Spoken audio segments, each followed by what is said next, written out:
Assalamualaikum warahmatullahi wabarakatuh. Hai anak-anakku, berjumpa kembali bersama saya Ibu Is Nurhayati dalam pembelajaran IPA kali ini yang berjudul tentang gaya.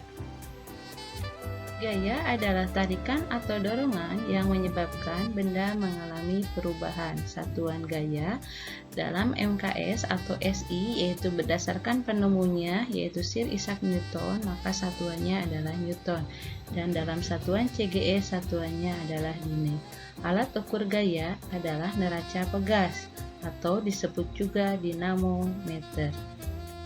Perhatikan lilin malam. Lilin malam ini asalnya berbentuk kotak, kemudian diberikan gaya dengan cara didorong atau ditarik, maka lilin malam ini akan mengalami perubahan bentuk. Jadi, akibat adanya gaya adalah menyebabkan perubahan bentuk.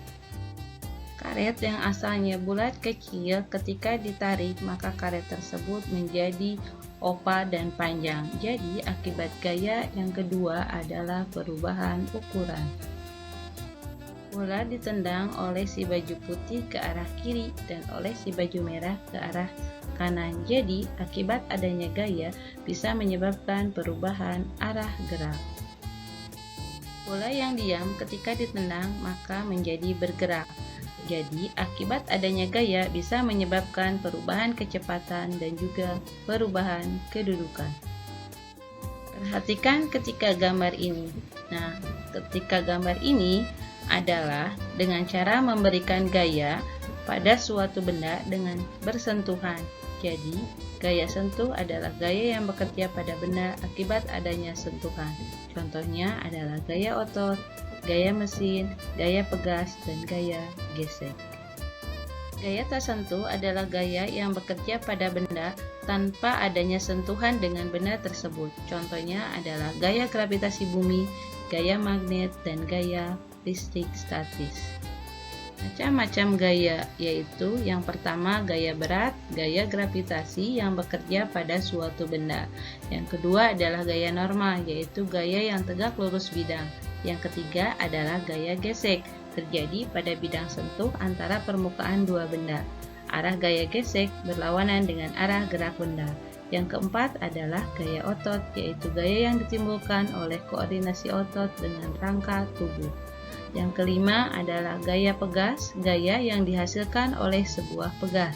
Yang keenam adalah gaya magnet, gaya yang mampu menarik benda-benda. 7 adalah gaya listrik, yaitu gaya yang dihasilkan oleh benda bermuatan listrik.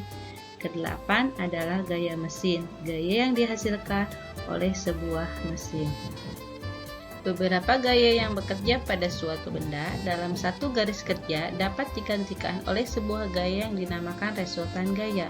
Contohnya adalah di sini ada F1 bergerak ke kanan, F2 ke arah kanan, maka nanti resultan gayanya adalah ke arah kanan juga. Jadi resultan gayanya menjadi lebih besar karena dia searah. Namun jika dia berlawanan arah, maka nanti di sini ya resultan gayanya menjadi selisih antara F2 dengan F1. Sehingga ditarik kesimpulan jika gaya searah maka resultan gayanya adalah F1 ditambah F2. Tapi kalau gayanya berlawanan arah maka R sama dengan F1 dikurangi F2, di mana F1 adalah gaya pertama, F2 adalah gaya kedua, dan R adalah resultan gaya. Contoh soal, ada dua buah gaya, masing-masing F1 30 Newton, F2 100 Newton, sedang bekerja dalam suatu benda yang arahnya ke kanan. Berapakah resultan gaya yang dihasilkan? Nah, untuk menjawab soal ini maka kita gambarkan terlebih dahulu ya arah F1 dan arah F2 ya. Kemudian setelah itu kita gambarkan resultan gayanya. Jadi ini resultan gayanya nanti ya, karena searah berarti nanti bakal dijumlahkan. Kita tulis diketahuinya nilai F1 30 Newton, nilai F2 100 Newton. Kemudian ditanyakan adalah R, maka kita jawab R adalah F1 ditambah F2.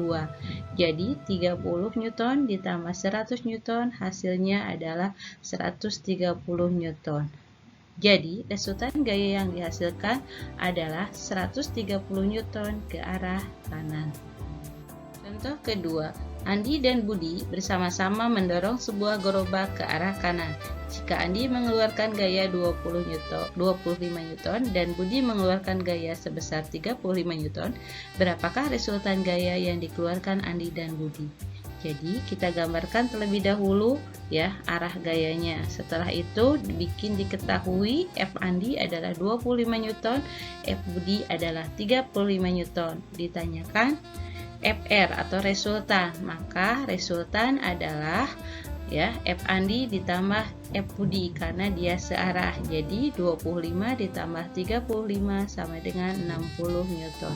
Jadi resultan gayanya adalah 60 Newton ke arah kanan. Contoh ketiga, Anton mendorong meja ke arah kanan dengan gaya 18 Newton dan Yudi mendorong meja yang sama ke arah kiri dengan gaya 22 Newton. Tentukanlah resultan dan arah gayanya. Nah, kita gambarkan dulu ya.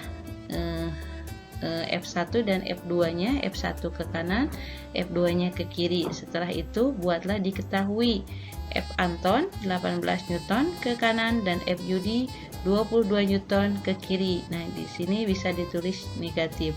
Jadi, F resultannya adalah 18 Newton dikurangi 22 Newton. Jadi, hasilnya minus 4 Newton. Ya, artinya gaya resultannya adalah 4 Newton ke kiri. Contoh keempat, perhatikan gambar berikut. Di sini ada 3 buah gaya yaitu 125 Newton ke arah kanan. Nah, kita sebut adalah sebagai F1. Kemudian ke arah kiri yaitu 150 Newton. Kita sebut adalah dia sebagai F yang kedua. Kemudian ke arah kiri lagi 25 Newton. Kita sebut F yang ketiga. Nah, di sini pertanyaannya berapakah resultan gaya yang terjadi? Jadi kita buat diketahuinya F1-nya 125 Newton, F2 150 Newton ke kiri, F3 25 Newton ke kanan. Ditanyakan adalah R. Jadi R adalah F1 dikurangi F2 dikurangi F3 yaitu 125 dikurangi 150 dikurangi 25. Hasilnya adalah minus 50 Newton. Artinya gaya ini resultannya bergerak ke arah kiri sebesar 50 Newton.